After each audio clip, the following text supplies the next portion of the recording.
Allô? Vous êtes Tony Janima? Lui-même. J'ai les renseignements que vous vouliez. J'écoute. Porco Rosso se trouverait dans l'Adriatique. Que fait-il dans l'Adriatique? Il serait chasseur de primes actuellement aux commandes de son hydravion de combat. Très bien, je vous remercie. Porco Rosso. À nous deux.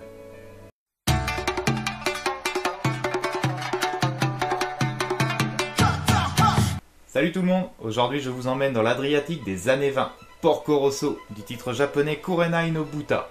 Ce film est sorti en 1992 et a été réalisé par Hayao Miyazaki. Et si ce nom vous dit quelque chose, c'est un petit peu normal vu qu'il est à l'origine des plus beaux films d'animation de ces dernières années, avec le studio Ghibli. Je pourrais prendre plus de temps pour parler de Miyazaki et de ses œuvres, mais je le réserve pour un autre épisode.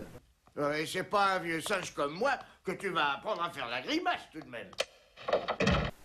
Nous allons suivre Marco Pagotto, alias Porco Rosso, littéralement le cochon rouge. Cochon, y a qu'à voir sa tête, déjà.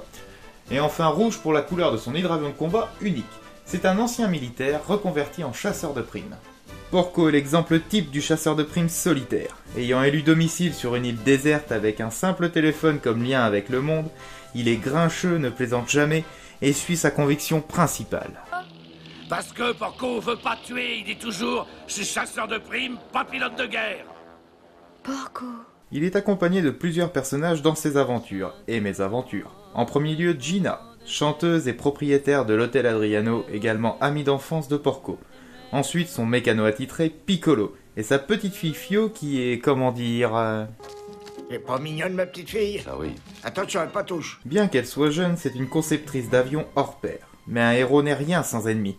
En premier lieu, les Mamayuto, bande de pirates complètement allumés et membres de la coalition des pirates du ciel, aux commandes de leur hydravion bombardier, et sévèrement en rogne contre Porco. Les pirates du ciel qui empruntent de l'argent à une banque, on a l'air fin.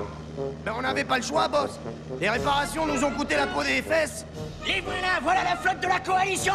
Il y a aussi la police secrète italienne qui le cherche activement et surtout un pilote américain du nom de Curtis, très doué en combat aérien et qui demande en mariage toutes les jolies femmes qu'il croise sur son chemin. Qu'elle est belle. Si c'est moi le vainqueur, tu veux bien m'épouser? On va parler un petit peu du doublage. Je ne l'ai pas abordé dans les premiers épisodes, mais ça reviendra de temps en temps sur le tapis. Pour ce qui est de Porco Rosso, le doublage français est de très bonne qualité et se paye même le luxe d'avoir Jean Reno pour la voix française de Porco Rosso. Rien que ça. Voilà, je vous donne les mêmes que d'habitude. Mais vous savez, on vient de recevoir des balles incendiaires et des balles perforantes. Mon gars, tu confonds. Nous autres, c'est pas la guerre qu'on fait. Alors voyez. Au revoir. En comparaison par exemple avec Princesse Mononoke qui est très fantastique, Porco Rosso est assez terre à terre, mis à part l'apparence évidemment de son héros. Tu voudrais que j'arrête de voler pour faire du lard? Pour conclure, les plus et les moins. C'est un Miyazaki, ce qui est déjà un gros plus. Ensuite, l'histoire est très prenante, avec une bonne dose d'humour. Et pour les moins, j'en ai pas, vu que Porco Rosso fait partie de mes films préférés. Tu perds pas le nord, hein? Je parlerai d'autres Miyazaki à l'avenir, mais pour l'instant, je vous laisse avec Porco. Vous pouvez bien sûr me retrouver sur Facebook ou Twitter si vous voulez me suivre, ou vous abonner à la chaîne pour ne pas rater les prochains épisodes. Salut!